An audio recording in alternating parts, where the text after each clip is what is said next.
السلام علیکم ورحمۃ اللہ وبرکاتہ۔ الحمدللہ ثم الحمدللہ، یہ مہینہ یعنی شعبان المعظم کا مہینہ بڑا ہی بابرکت مہینہ ہے۔ دن اور مہینے سب اللہ تعالیٰ کے ہیں، لیکن اس مہینے کی خصوصیت اور آنے والے رمضان المبارک کے مہینے کی خصوصیت بالکل مختلف ہے۔ اس مہینے کے متعلق میرے مصطفیٰ صلی اللہ علیہ وسلم نے فرمایا کہ یہ میرا مہینہ ہے، اور اللہ سبحانہ و تعالیٰ فرما رہے ہیں کہ یہ میرا مہینہ ہے۔ اب آپ سمجھ لیں کہ اس مہینے کی فیوز و برکات اور اس مہینے کی عظمت کس قدر ہے اور کس قدر ہمیں ہونی چاہیے۔ اس مہینے کے متعلق یوں آیا کہ میرے مصطفیٰ صلی اللہ علیہ وسلم کثرت سے روزہ رکھا کرتے تھے، حالانکہ وہ شعبان المعظم کا مہینہ ہو یا دیگر کوئی سا بھی مہینہ ہو، چاند کی 13، 14، 15 یہ 3 تاریخ ایام بیز کہا گیا، یہ 3 روزے رکھنا سنت ہے، اور ہفتے میں 2 دن پیر اور جمعرات یہ 2 روزے رکھنا سنت ہے۔ لیکن اس مہینے میں کثرت سے روزہ رکھنا آپ صلی اللہ علیہ وسلم کے متعلق آتا ہے کہ آخر میں روزہ چھوڑ دیا کرتے تھے، اور وہ کیوں؟ کہ آنے والا جو رمضان ہے اس کے استقبال کے لیے تیاری میرے مصطفیٰ صلی اللہ علیہ وسلم شعبان المعظم سے کیا کرتے تھے۔ اب اس شعبان المعظم کو رمضان سے پہلے ہی کیوں رکھا گیا؟ اس میں بھی بڑی حکمت ہے۔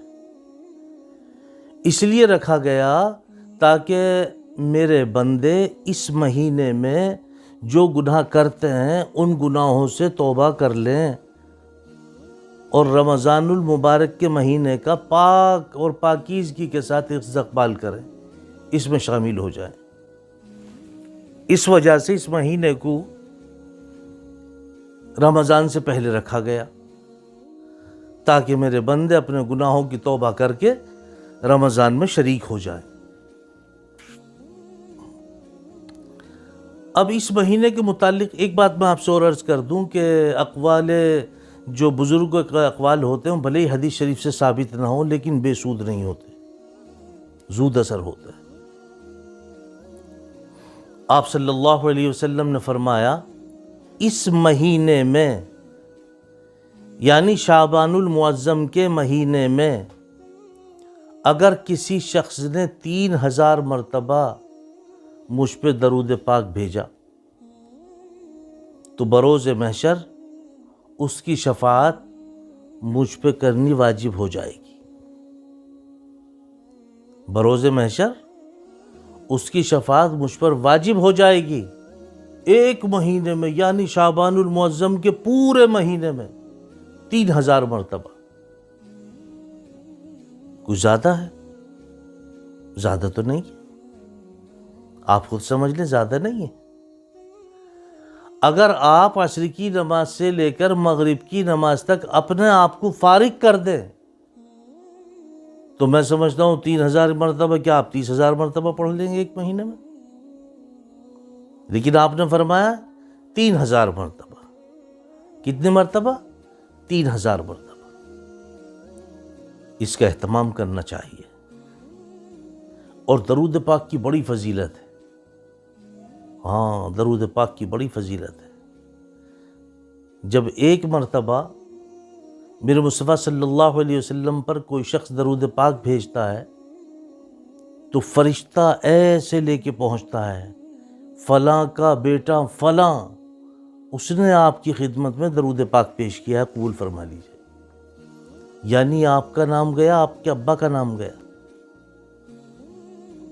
اور درود پاک پڑھنے والا مسلسل ذمہ داری کے ساتھ پڑھنے والا کبھی بے مراد نہیں ہوتا، بامراد ہوتا، بامراد ہوتا ہے۔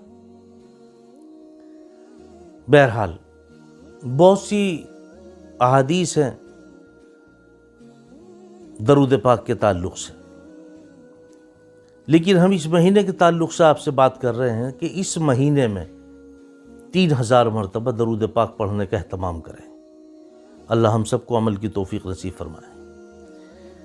مزید یہ ہے کہ اس مہینے میں ایک رات آتی ہے جس کو کہتے ہیں شب برات۔ ہاں، اس کو کچھ لوگوں نے بالکل سرے سے خارج کر دیا، ایسا نہیں ہے۔ اور اس کو خارج کرنے والے بھی علماء ہیں، ان سے بات کرو تو کہ اتنی بڑی تو کوئی بات نہیں ہے، صرف ایک مرتبہ اما عائشہ صدیقہ رضی اللہ تعالی عنہ رات میں سو رہی تھی، وہ اٹھی، انہوں نے دیکھا بستر پہ آپ صلی اللہ علیہ وسلم نہیں ہیں، وہ ادھر ادھر دوڑی بھاگی، دیکھا کہ آپ جنت البقیع میں ہیں، اور تو کوئی کچھ نہیں ملتا۔ ایسا نہیں ہے۔